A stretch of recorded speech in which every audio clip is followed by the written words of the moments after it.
I'd like to call Edward College Athletics legend, former AD and head basketball coach, Hall of Famer Jim Harley to the podium to induct Tom Ryan.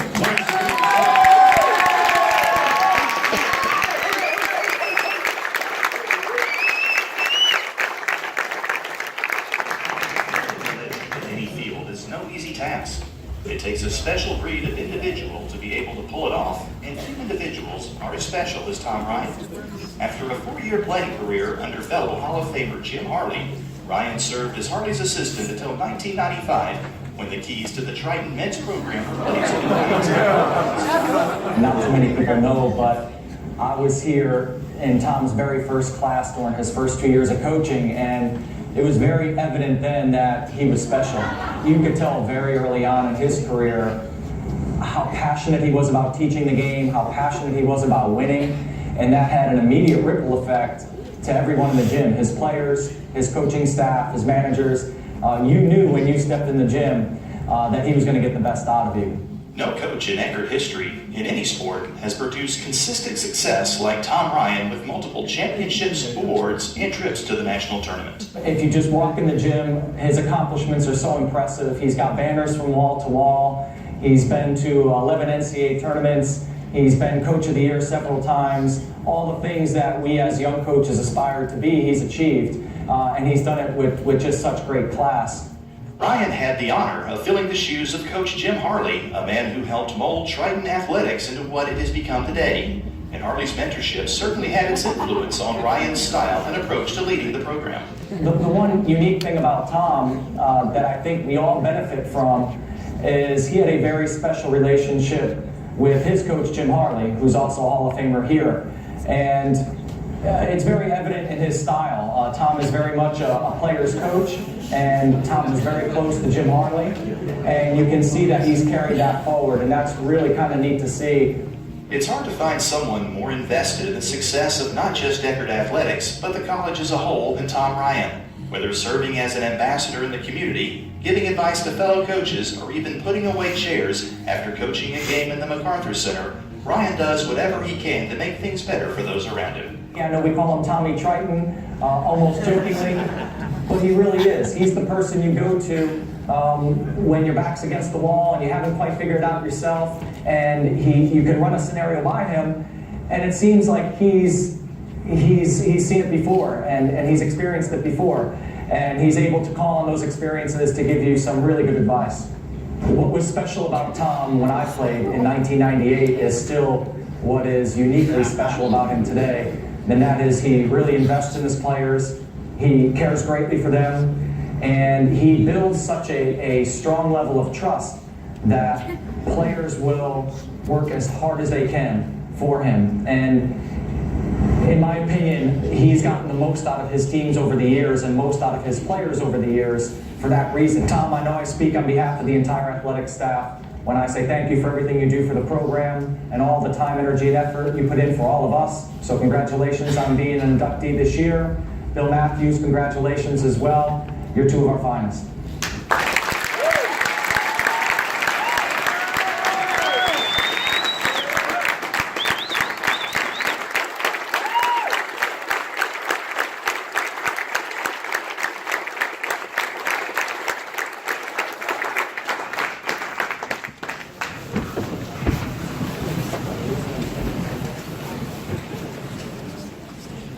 Thank you, Paul, for the great remarks about Tom.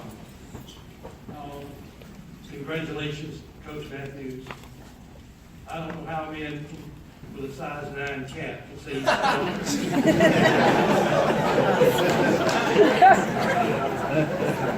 Just a little ancient history. Did anyone or everyone in the room know that we had a mountain at one time? No. Don't know the name of it or where it was? It was about in the middle of the center field right now. It was called Mount Caleb, one of the greatest men I've ever known. But it was a dirt storage mountain with the pads for the buildings we were going to build. They did get, they ran out of the source for dirt, as I understand it, from Eisenhower. But I don't think that they're guilty anymore.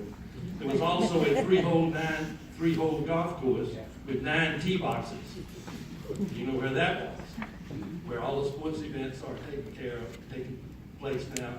New soccer field, new baseball field, etc. That was in 1963.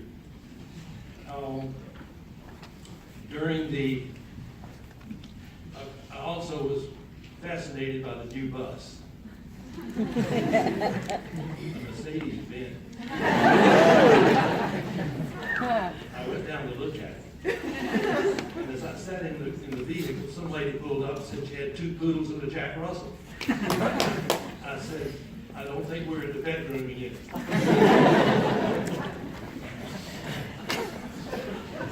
Just a few things I think we did right. I think we did right by having a total program. We had, wherever student interest was, the program grew. I'm not only thrilled, I'm really, really happy to be here tonight. In fact, I'm happy to be anywhere at 84.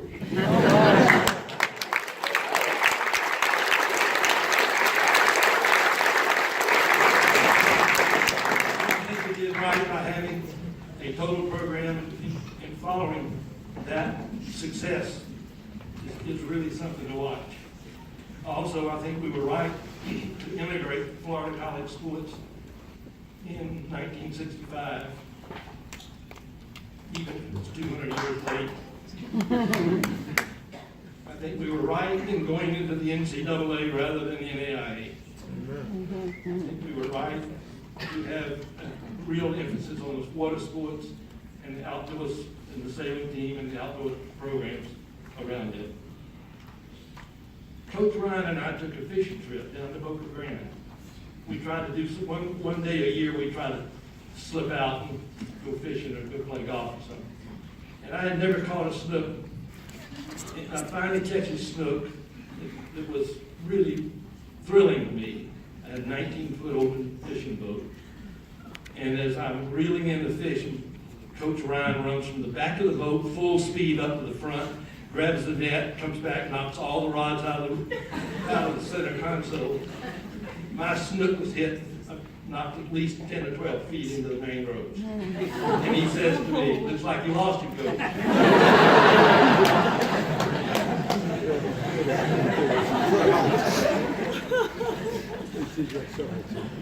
One of the things I think that it takes to be successful is to have either a great spouse or a great friend who's always there and you can talk to when things are not going well. And that person often has to endure with lots of things as a coach's spouse. It takes a pretty outstanding woman to do that. Christy Ryan is one of those people.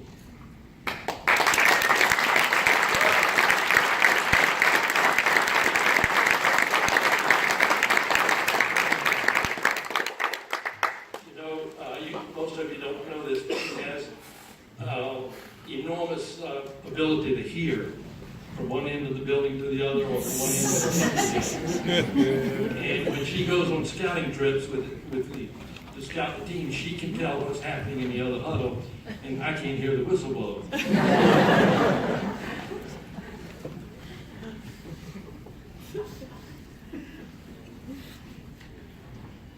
I read in the St. Pete Times one year, when it first came, that we had hired a new professor of physics from the University of Florida, and he had a Jupiter listing station that would be planted on the Eckerd campus.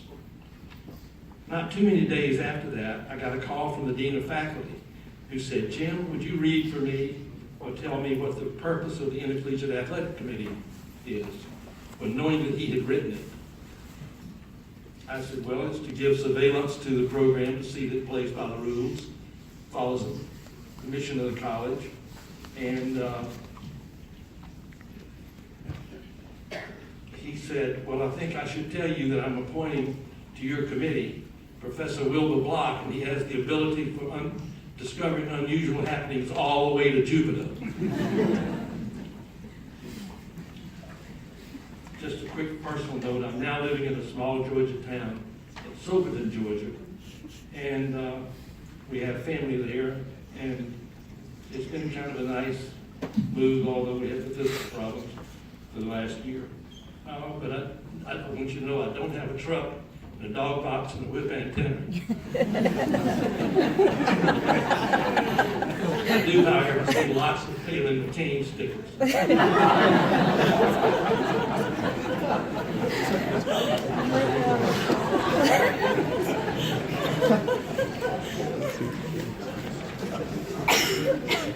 Tom Ryan was a 4-year point guard. In his senior year, he averaged 20 points a game. He was the team's best outside shooter. Unfortunately, all the games that year were played inside. But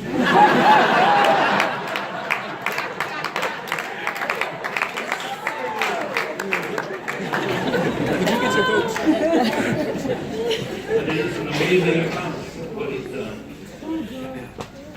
With over 400 wins, and I don't think it's been mentioned tonight, but Kendrick Wilson was MVP of that Elite Eight team. All right, Coach Kelly.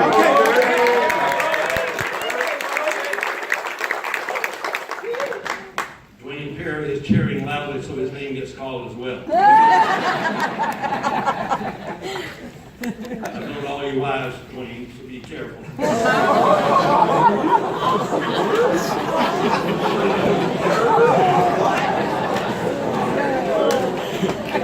Tom Ryan played a prominent role in what I consider the biggest fan of any of our basketball teams, at least while I was here.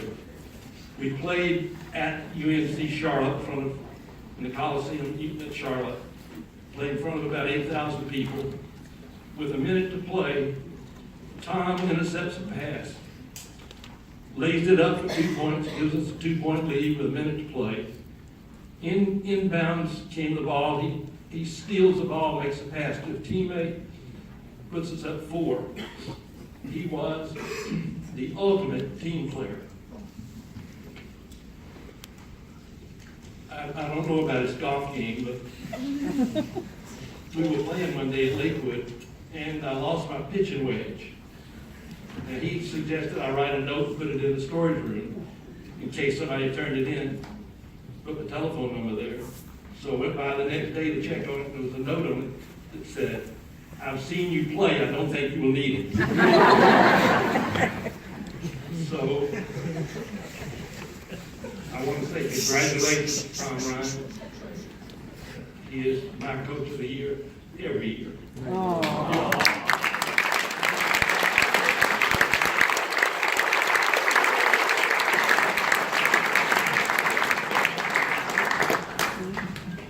If ever someone decides to have a national Hall of Fame or team players, Tom would be the first inductee.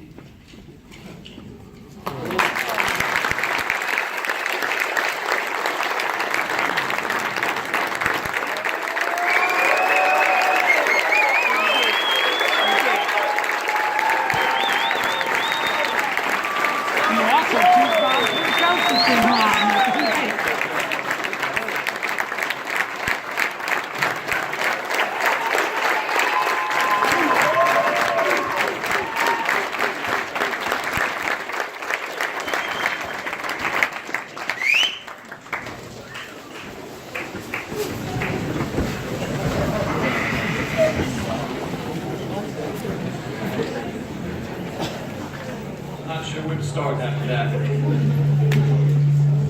Explain to myself. He didn't let me shoot outside or inside or anywhere else.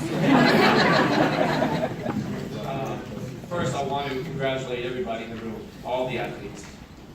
Ones who won awards, the ones who sweat, worked all year long. This is a great night. This is one of my best nights of the year.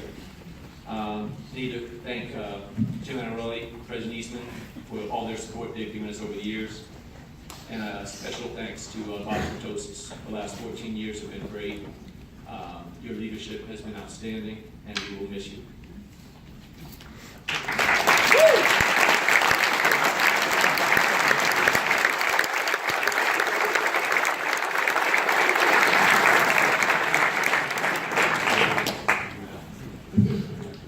We're going to have to choose people who induct people from now on, so it's not a stand-up comedy hour. And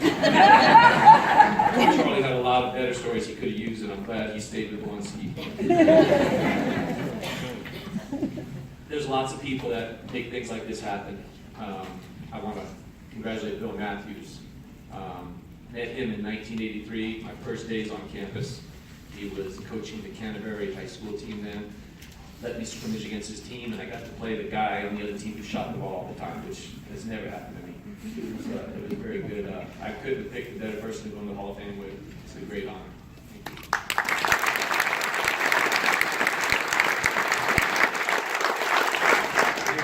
I wish I would have wrote mine out too and not just put bullet points, because this is not going to be good. It takes a village, especially at a place like Edgar College.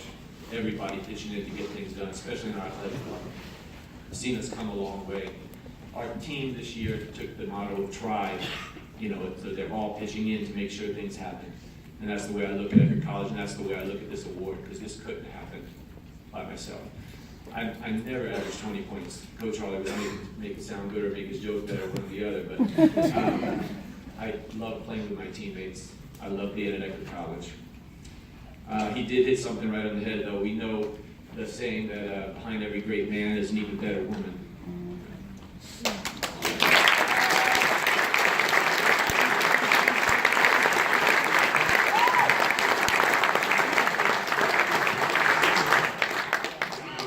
I would not still be here if it wasn't for my Christian.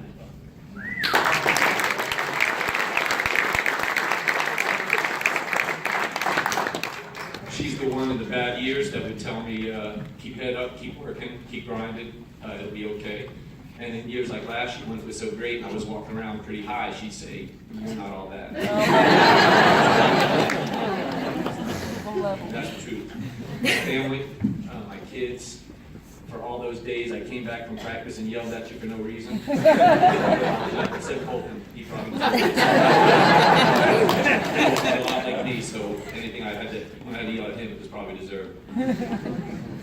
My dad and mom are here. Hey.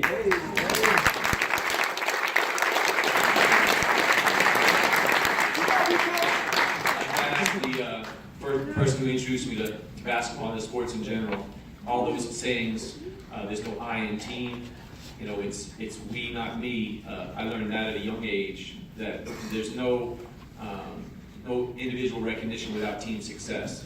So thank you, Dad.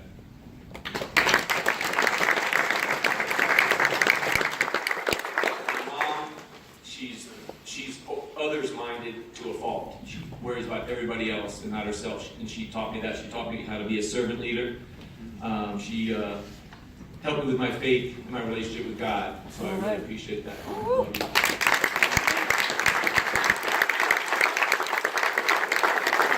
My coaches, there have been a lot.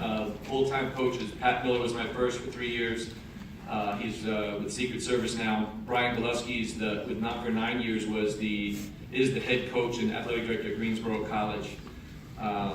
Kendrick Wilson for 9 years. Marcus Bryant.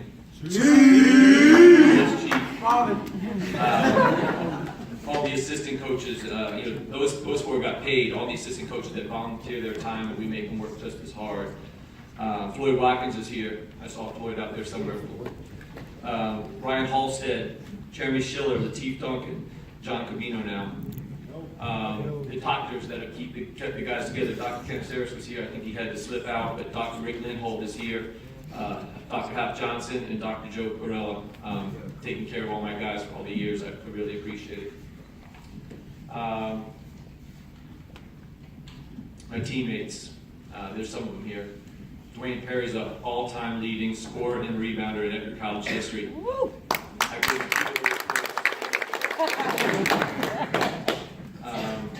I know I saw Hap and Glenn back there.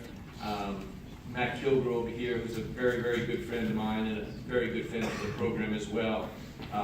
They all looked out for me. Coach said I was a team player. They watched out for me. They were always looking out for me. When I passed the ball, they knew I couldn't shoot, so they made sure they shot it. All my players, all the wins, the milestones that we've reached has been because the coaches and the players, everybody working together. There's some of them have returned from last year's team. There's some from early in my career and my current players. I can't thank you guys enough for all your hard work. Love you, Coach. Love you.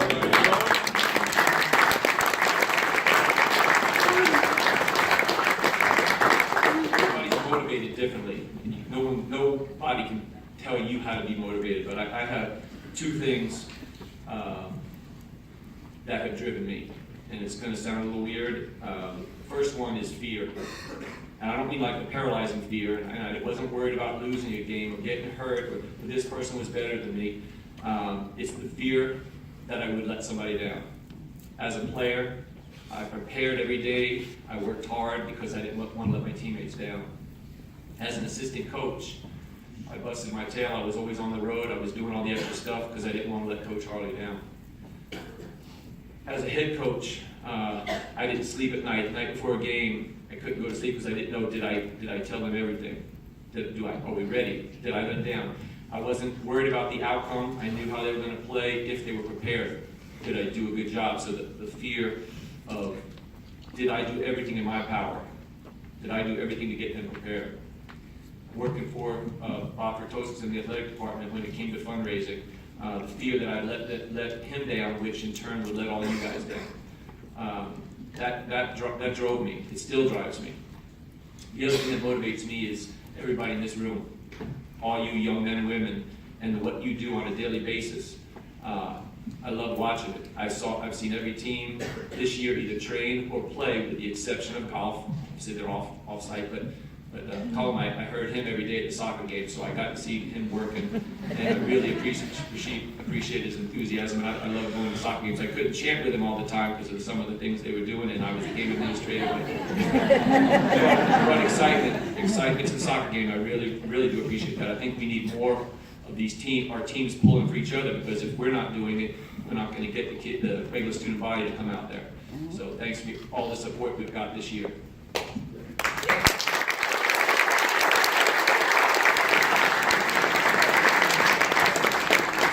When I'm with Skip in the morning in the training room, and in the fitness center, and we're watching you guys work out, coming in at 6:30, 7 o'clock, 7:30, that's motivating to me, all right, to see you guys working and doing the things that it takes to keep this program, keep Eckerd College growing.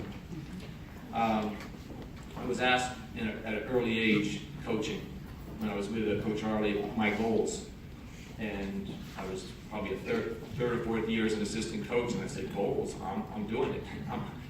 Someone's paying me to coach basketball. This wasn't my goal. This is what I want to do. And I didn't really think too much more about it. And as time went by, and it got to be probably my 6th or 7th year, and I saw all the stories.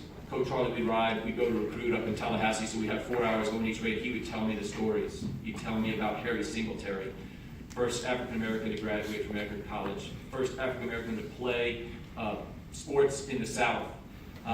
Graduated and ran the prison system in the state of Florida. He would talk about Tim Bressiker, who was a medical doctor. Got Raul Casada sitting down here. He would talk about all these players, and he never said, oh man, we won 20 games that year, we won 18 games, he scored this many points. He talked about what they did, how hard they worked here, and what people they've become. And that was something that kind of stuck in the back of my head. And then I'd see these players come back, and they still do. I'd see them come back, and I'd stand with them when Coach Harley was around, and they'd talk about Coach Harley, and they'd glow. They'd bring their kids around, they'd go over to Coach Harley's house, and that's when it hit me what my goals were.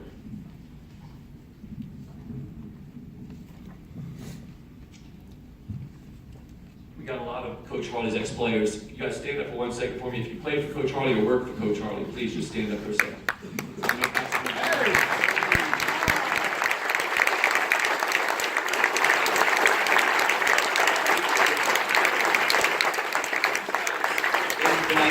They feel very strongly about Eckerd College. And I hope they're proud of me, they like me. They're here because of that man, Coach Harley. And so,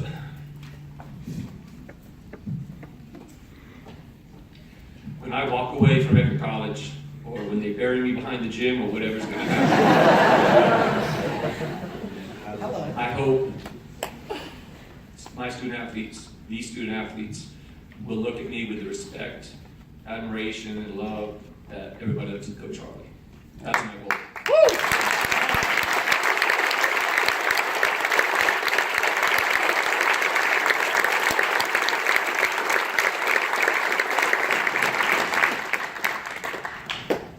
I wrote 2 more pages, but I don't think I can go on after that. I want to encourage everybody in this room. I'm going to take a quick minute on a soapbox, but Bob Vertosis the last 2 years has addressed everybody and talked about where our programs are going, what we've been afforded by our administration, and it's continuing to grow. And it's not done yet, but it's coming. And we're at a time now where it's not just, hey, we can't look over, so we don't have this, we don't have that. We've got to start changing it from within. It's got to be our attitudes, our commitment. You know, I've talked with a lot of my players, we have one-on-ones or small groups, and they talk about sacrifice. I don't think sacrifice is the right word. Sacrifice, when we say, oh, well, we can't stay up late, we can't go to these parties, that's not a sacrifice, all right? You want to be part of the team, that's the commitment to being part of the team, to make sure you're ready for that game, to make sure you're ready to play. So we got to start having that commitment, and everybody's talked about commitment levels, and we have a lot of committed athletes. We need to get more, and then we need to push some up into the compelled area that are going to pull each other to places. And I'll tell you, 1977, I was not around for it. I've heard stories by Coach Harley, by Coach Matthews. Our baseball team played in the national championship game. It was down to the last game, correct, Billy? Yes. It was playing for the national championship. That's a long time ago. All the student athletes in here weren't even born, all right? But they played in that game. They had no scholarships, 0. They had small budget, all right? And here they are. They just decided they had a coach who believed and pushed them. They had student athletes that believed and pushed them, pushed each other. We got to start going there. You fast forward to 2003 with Coach Wilson and Coach Bryan and the Elite 8 team. We had 2.5 scholarships that year.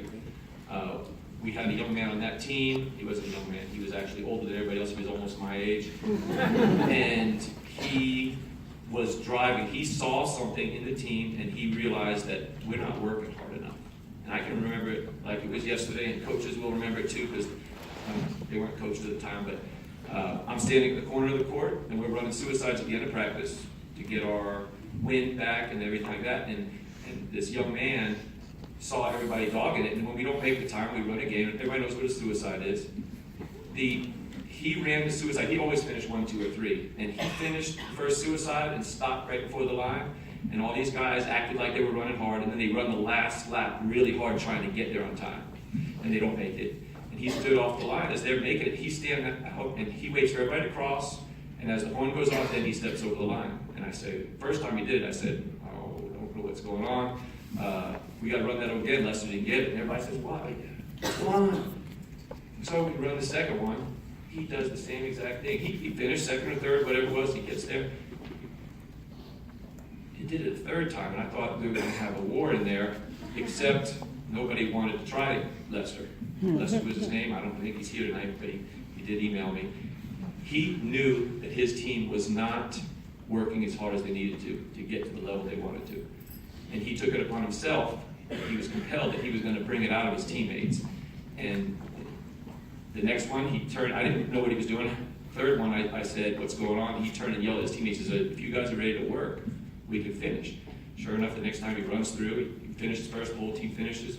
They go to the locker room. I'm not sure what happened in the locker room, but he pushed that group to that next level. He pushed that group, and that group wound up winning the regional tournament, going to the Elite 8. We were good. We had 2.5 scholarships. Our budget was okay, but we played all the people that had 10 scholarships because those student athletes wanted to get there. If you fast forward to last year, he walked in, I was trying not to single people out, but everybody knows Brad Rival, right? The Rebel. Yeah. Came here his first year, didn't play much, but every day after practice, he will kind of have the keys coach after the games.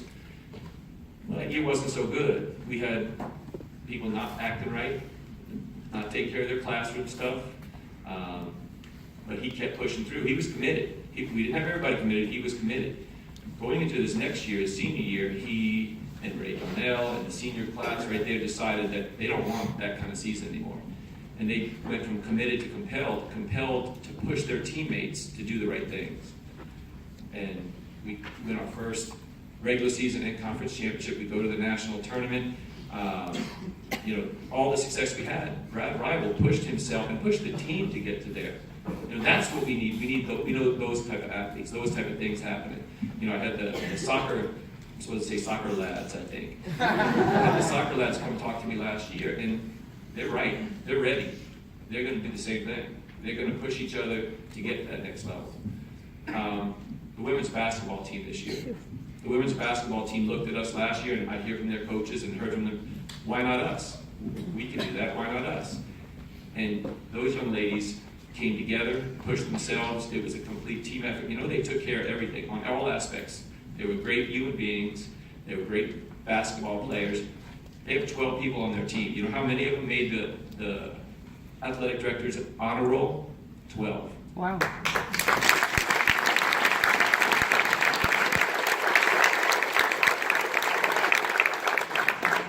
This is a special place. I love this place. You guys are ready. It's time. Let's start pushing each other. Let's get committed. And let's get some of the leaders on each team compelled and pull their teammates around. Pull them up forward, and let's go forward next year. Thank you.